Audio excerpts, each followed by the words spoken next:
up, y'all? Welcome back to another episode of the Point After Podcast, episode 22.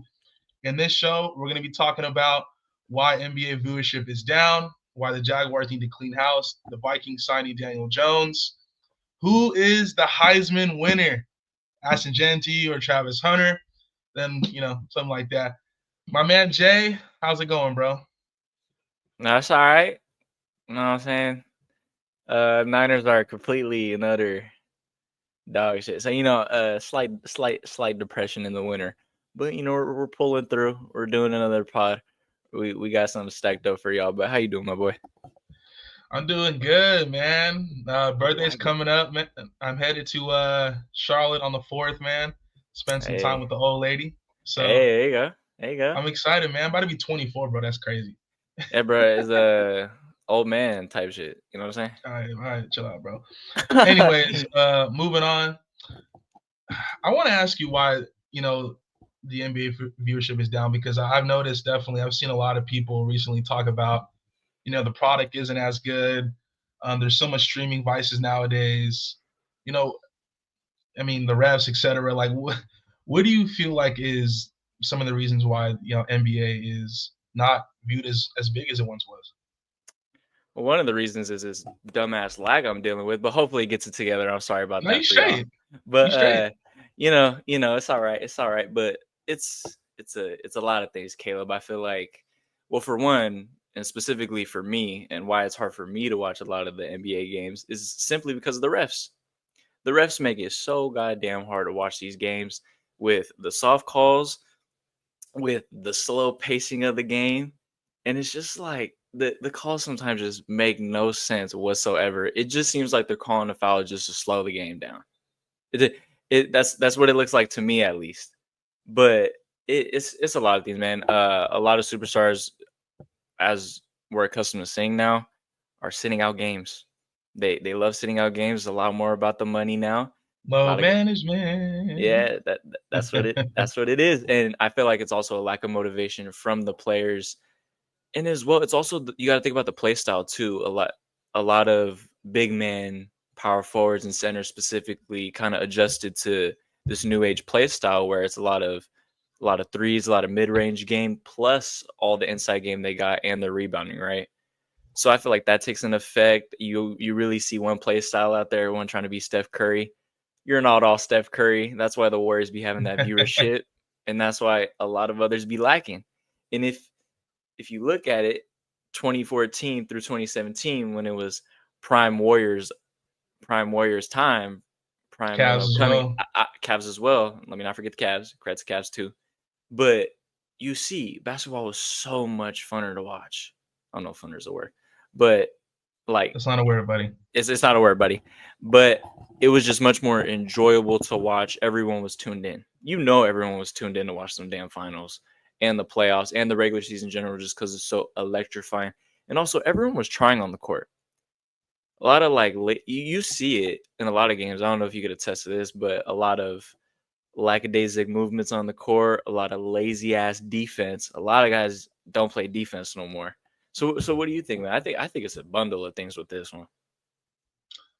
Yeah, I think for me, it's you touched on a lot of those points. Like, at the end of the day, look, when someone's hurt, they're hurt. We don't want to come out here and say that injuries are fake. When you're in pain and you can't go, you can't go. But there does seem to be this sense of like, hey, I'm sitting out because like it hurts, but like the pain tolerance, I don't know, man. I think a lot of guys are definitely thinking more about their brand than the product down the court. And you've seen it, like, I'm seeing guys missing games for illness. Yep. Like, a lot. Unless it's like a COVID thing or some you're like kind of contagious pneumonia or like, yeah. Like, I mean, at the end of the day, you should be out there playing, right? I mean, at the end of the day, that's why when people say all this GOAT stuff, or he's great. I mean, one of the reasons why Kobe Bryant was one of my favorite players growing up is because that guy, like, he played through anything. Like, just a nasty competitor, man. Like, we've seen Kobe play through, shin splints. We've seen him play through broken fingers. We've seen him popped it back in place and all too. Yeah, twisted ankles, exactly, like all that kind of stuff. And I think just nowadays, and I don't hate it because I love seeing these guys get their money, but I think now it's become so more of me rather than thinking It's about not the the the love of the the game. fans or the It's game. it's Like it's not it's a lot of it's become selfish in my opinion. oh yeah, it's just I feel like it's not for the love of the game anymore, and you see it. You know, you could kind of really tell, and then it just kind of sucks that a lot of the older players who brought all that are kind of going out of the league now. They're getting very much older, so it's honestly tough to watch. And I think the NBA, I would honestly say have to make some changes, at least with the refing and the physicality part of it. You got to let these guys get a little more physical. It is too soft. It is too soft for all these 6'5", 6'8", 7 foot ass men. I'm sorry. It is too soft for all that. Okay. And I feel like that's why it also makes all these guys want to shoot threes and mid ranges. You know what I mean? Yeah, because I was just about to ask you, like, what do you think could be a solution to why the viewership is down? You believe it's the refing? You believe the way the game is called? That's the big reason? It just makes it like so slow. Like it slows down the game, all the fast breaks, the highlight plays, and especially when it's clicked, both teams are clicking and it's on, and then a foul that's really not a foul kills it. It's just so long, dude. And yeah, I just feel like that definitely has something a lot to do with it. Because I believe like nine, 10 years ago, maybe 8 years ago, it was a little more physical than it is now, and a little more was letting slide. But I just remember everything was just more fast paced. Yeah, you say the refs. My thing is, I think it is the abundance of the 3-point shot. Like, there's no doubt. I think I forget who said it. I was watching a podcast not too long ago. I don't know if it was Shaq or I don't know who it was, but Maybe in someone was Shaq. saying it might have been Shaq. I don't know who it was. Oh, I know. I think it was it Iman Shumpert? Um, I'm blanking out. But they basically said how well, like man, Steph Curry and those guys, they changed the game, but they also ruined it because now mhm. it makes them believe that everybody can shoot Is threes. everyone want to be Steph Curry Not everyone's a 3-point shooter. Like I'm not saying don't try the shot, but if you're not a 3-point shooter, you should not be attempting 5, 6, 7 threes a game. at Like you know all? what I mean? And So also, it's like Steph Curry. You could tell he has like a one in a kind shot. No one could replicate it. No one could be like it. No one has the touch. No one has the magic. I don't care if you call. I don't care if I'm flight even Clay glazing right too. now. Exactly. I don't care if I'm flight glazing right now or none. But ain't nobody got that shot. You know that stuff doesn't that Look at stuff doesn't Curry, come man. every year. Like a Curry, man, simply. Shout out to But Clay. Curry is one of a kind, and the league needs to stop trying to you know think they Curry, man. Yeah, and I was talking to Pops about this, and it's just like you look at the 3-point shooting, it's really become like a 3-point contest. You're seeing shooting. Well, wow, I can't even talk. You're seeing teams attempt 50 to 73s a game. It's like what I mean. It's become a 3-point contest, and I think people want to see more dunks. People want to see mid Hmm. ranges. People want to see more of like just the overall art of basketball rather than guys come down and chuck threes.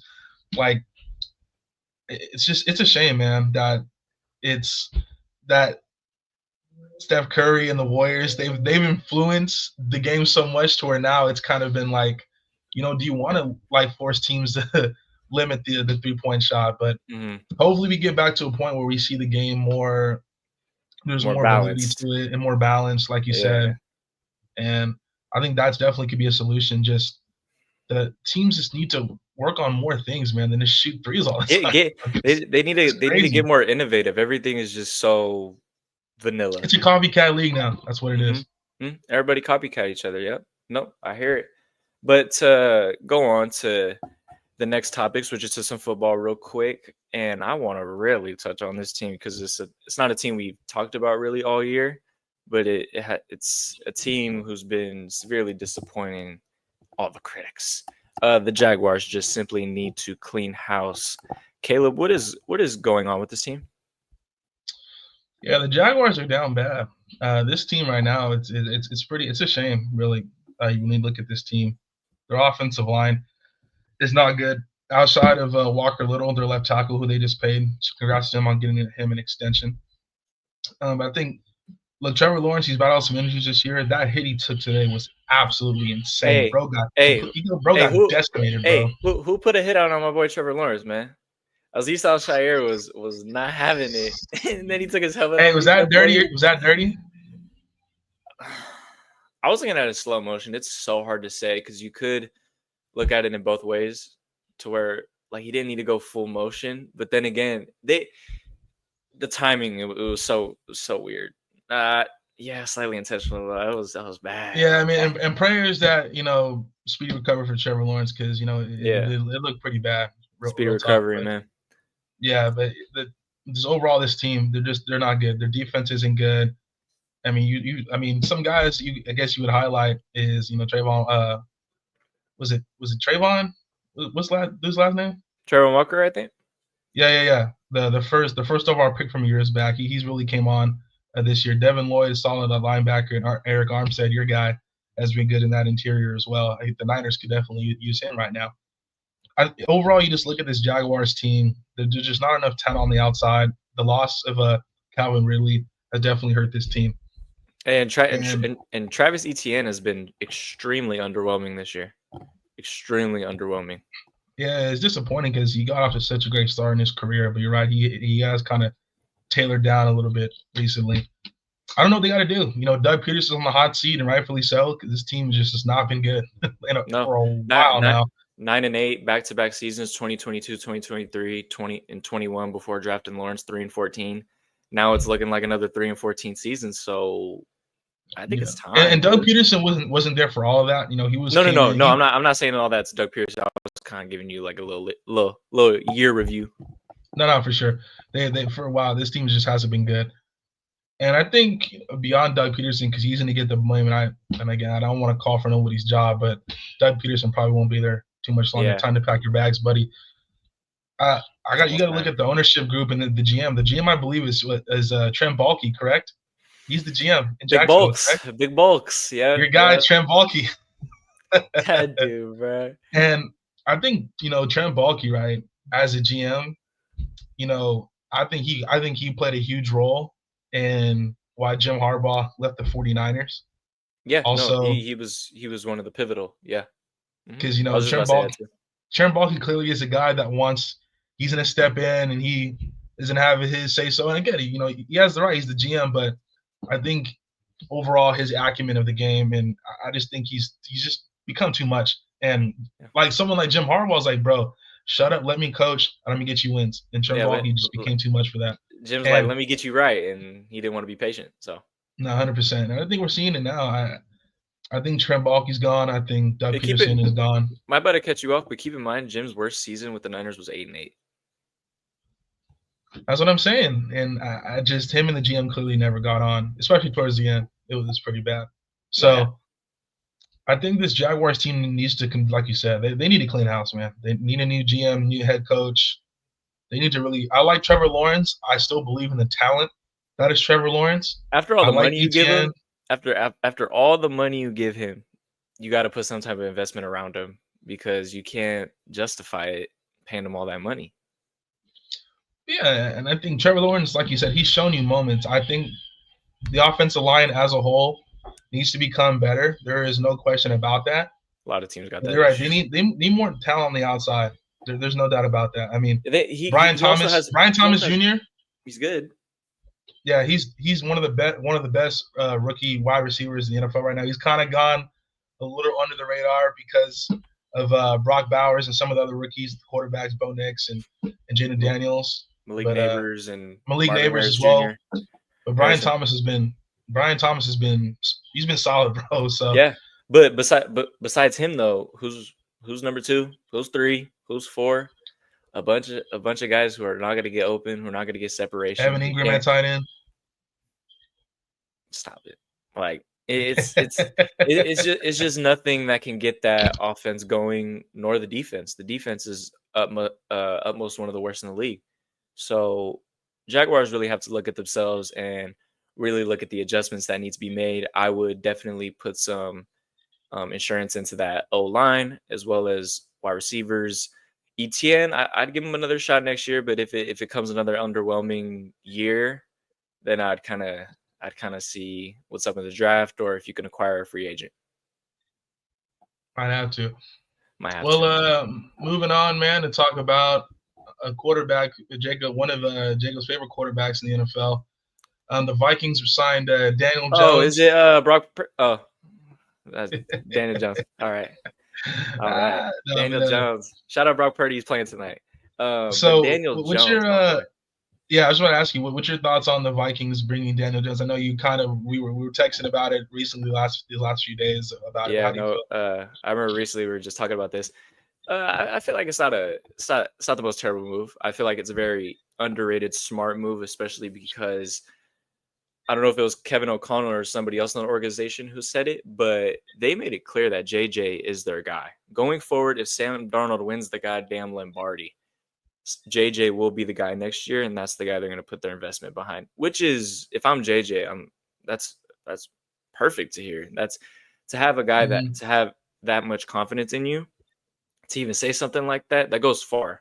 But on Daniel Jones, this is a good backup quarterback signing. I know I kind of grilled him last episode just in general, but Daniel Jones is a serviceable backup Thank quarterback. you. Put some He is respect on his name. he's not terrible. I say yes, he is better than Jimmy G, but he's a Jimmy G type quarterback, just mobile. Jimmy G is like the baseline for average. Yes, literally, yes. I baseline Jimmy as average. Jimmy Garoppolo is the most average gunslinger of a quarterback. I'm so Gunslinger's serious. crazy. Gunslinger. I say like he's reckless and he just slings it. I'm not saying he got an arm because he don't, but keeping it on Daniel Jones. This also kind of shows that Vikings are a little hesitant, at least this year, with Sam Darnold going into the playoffs as well. Just because it's been recently close games, and recently you have seen the deficiencies in Sam Darnold's game. But Daniel Jones being the backup, it's all well and good, just in case if anything goes wrong with Sam Darnold, hopefully not. But even if you need to make a bait and switch, he's there for you. Yeah, I actually, agree. I like the signing of Daniel Jones for the Vikings because they need an insurance policy, and I think this is basically signaling to Sam Darnold that he's not going to be back with the Vikings next year. It's like go get a bigger contract somewhere else, buddy. You're good. And I think do you want to dive into a potential team that Sam Darnold might fit, or how do you feel about that? No, we could throw a few teams out there. Who we thinking? I want to see. I'm just going to name one team because from a cap perspective, and I think they're going to be a team that's looking for a quarterback. Is a Tennessee and it is. Are we talking about starting QB backup with Darnold? Sam Darnold's not a backup, dude. The way he's played this year, he deserves to have a chance. I just want to see what market you're setting him in and what market you think he would set himself in. Sam Darnold's probably going to get $100 million, bro. Plus, he's going to get that kind of money. I don't know about $100 million plus. I say depending on the years, actually, maybe. Sam Darnold's still young. He's still like, bro, is Sam Darnold even like 26 years old? 27? I don't know yet, actually. He's young, bro. Yeah, but I'd say it'd be under the years of 2 or 3. Okay. Just because of his history, they wouldn't want to do a 4 or 5. You know what I mean? He's 27. But I think the Titans is, at least from my opinion, the most realistic fit. Just from a cap and at the fact that they need a quarterback as well, Levis, to this point. And you could kind of he's like you could no, I feel you. I definitely feel you. Will Levis is a 50-50 quarterback as of right now. He's all right. But also, I feel like you could also bring Darnold in as the starter. You can name him as a starter, but it also puts a fire under Will's ass. Maybe it has him play better. Maybe it takes his game to a whole nother level. That way, maybe he overtakes Sam Darnold. You just never know, right? But I think another team, along with, if they could get some cap space clear, is the Browns. And that's if they could get some cap space clear. And that's honestly up to Darnold's opinion. But that I feel like if Chubb goes, that wouldn't be an option. If Chubb stays, that'd be an option. Simply. It's going to be tricky for the Browns because they're under the cap. I think right now they have the second, literally beside the Saints, they're the highest team under the cap right now. Dead cap, yeah.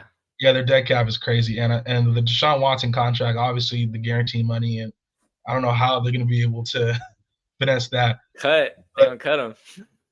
But yeah, and kind of just touching back a little bit with Daniel Jones going to the Vikings. I think this is Yeah. kind of similar to Sam Darnold coming into Minnesota. I think Daniel Jones going into the right system like Minnesota is, and a quarterback coach like Kevin O'Connell is, because he loves Mhm. quarterbacks and he's an offensive minded coach. And that Yep. team with the surrounding weapons, I think Daniel Jones could have a really big year in Minnesota if JJ Yes. McCarthy comes back and Isn't he healthy or isn't isn't, healthy, he isn't playing well. Daniel Jones could really, because hate it or not, bro, Daniel Jones was a quarterback on the team that went to the playoffs. We can't just sit here yeah. and act like Daniel Jones And he's not a and bum, bro. So I wouldn't be surprised if in the meeting they told him like, yeah, we did say JJ is our quarterback going forward and this and that, but if somehow JJ can't get it together or is still has these reoccurring injuries, your opportunity is going to rise itself, and you could also have that, like you said, that rapport with Kevin O'Connell. yeah, 100%. Exactly, man. Well, moving on, man. I want Ha- to talk Topic of about the some day. It's college a topic of football. the day Yeah, right here. It's a it's a topic of topic, the day man. right here. Well, I was watching college football this past weekend, and it's getting kind of into the college football season, getting to the bowl Mhm. games now. The big stuff, but that means who is going to be the Heisman? Who is going to win the Heisman Trophy? And the two names that are going to come up are Ashton Jeanty and Travis Hunter. My Yep. man, who is your pick and why? And is this off of who's actually going to win it, or who do we want to win? I want to preface that. But who's gonna win, bro? Who's Just gonna win? straight All up. right, who's gonna Who's win? gonna All right, who's gonna win? Who's gonna win? Travis Hunter's gonna win this damn thing. I think Travis Hunter's got this on lockdown. I did have Ashton Jeanty, but I started thinking about how there's a lot of running backs in college who have had 2,000 yards and over that are in the league who didn't simply work out at all. And yes, Ashton Jeanty, I do give him credit. He is doing this to every team. He is absolutely running over all these defenses. But you got to look at the amount of carries as well. You got to take that into account. Also, some running backs just don't correlate to league. And playing two positions in general, like that's not normal. And Mm-hmm. obviously, we'll see if that translates to the league because we don't know if that's going to translate to the league. We don't know if they're going to be like, they're going to try it out and then they're going to be like, no, no, no, Travis, just stick to one. But we'll see. I think Travis has definitely earned it. Look what team he's coming from. And Caleb really inputted this on me, man. Like Colorado was simply nobody. They were nobody knew him, nobody cared. They were absolutely nobodies until Shador, Prime, and Travis entered. So at the end of the day, you got to give him his credit. I love Jeanty. I think, in all disregard, I think he will be a pretty decent back in the league. It's just this is a reoccurring thing with running backs in college. So playing two different positions is a whole different ball game. I feel like Yeah, and you look at just some of Travis Hunter's his numbers, man. He's fifth in the nation in receiving yards with 1,182 yards, and he's playing two positions. His endurance is crazy, and then he's that tied too. fourth in the nation with interceptions. And like you said, the guy is incredible, man. I mean, the closest I could think to a guy like this is Charles Woodson, but Charles Woodson didn't play both sides of the ball consistently like this. This is rare. But moving on to me, I'm gonna disagree, man. I'm going Ashton Jeanty. I think Ashton Damn, Jeanty we both is switched up. That's hilarious. the Heisman. I think Ashton That's Jeanty funny. is gonna win the Heisman. I just think you look at Ashton Jeanty. First of all, the guy is leading the nation in rushing with over 2,200 yards. Right? He's third in the nation in yards per carry with 7.3. He's first in the nation in rushing touchdowns. And check this stat. According to Brandon Lundberg of Football 365 Scout, Jeanty is averaging 152 yards after contact per game this year, which is 73% of his total rushing yards per game. And there's Jesus. still like few games to play. Like, I mean, basically when you hit him, I mean, he's not gonna go down. Like Right. you gotta have an army of guys to bring this guy down, or he's gonna run off for a big game. I mean, the guy is on pace to break Barry Sanders' single season record, which was set in 1988 with over 2,600 yards. Like we're talking about Barry Sanders here, bro. We're talking about arguably the best running back in history. Mm. And just from a physical standpoint, like it's rare for a guy to have like overall his size and to be that quick, that elusive and twitchy. Like you don't see that a lot in running backs. And you talked about Colorado being a program that hasn't really been shit for a while since those guys have came in. The last time Boise State was ranked in the top 10 was 2011. And that was, I think, Kellen Moore. Kellen Moore Kellen days, Moore right? was the quarterback. That was Kellen Moore days, right? That's yeah. Kellen even Moore I remember days, that. bro. Even I remember that. Yeah. And Kellen Moore right now is the OC of the Philadelphia Eagles. So I just think Jeanty, man, I think if you take them off Boise, they're a no-show. At least Colorado, you have Shedeur Sanders. You have that quarterback if you do move someone like Travis Hunter. And Ashton Jeanty is just all of Boise right now. And I just think what he's had to carry for that program and making them relevant as they are right now. I like Travis Hunter. I think he's an all-world talent. But strictly for the Heisman this year, I got to go Ashton Jeanty.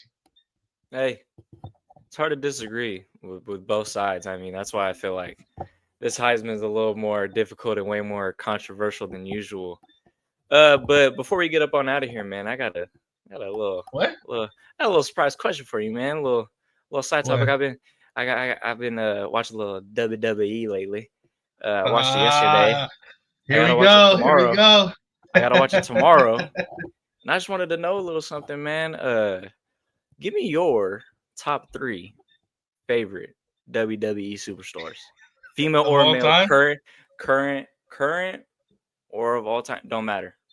Female or male, it don't matter. Your personal favorites to cap off this show. Bro, number 22. Nostalgia, bro. I'm reminiscing of my childhood, bro. The nostalgia is crazy. Man, I remember real quick, bro. I remember 8-year-old kid, bro, playing with WWE wrestlers, bro. I remember I went to Oracle Arena, bro, from Monday Night Raw, bro, to watch fucking Undertaker, bro. I remember that shit. I still got the poster in my room, bro. So, bro, those were blessed times, bro, because shows ain't booked like that no more. Shows ain't booked like that no more. Yeah, so my top 3 of all time. I'm gonna go all time. All right, bet.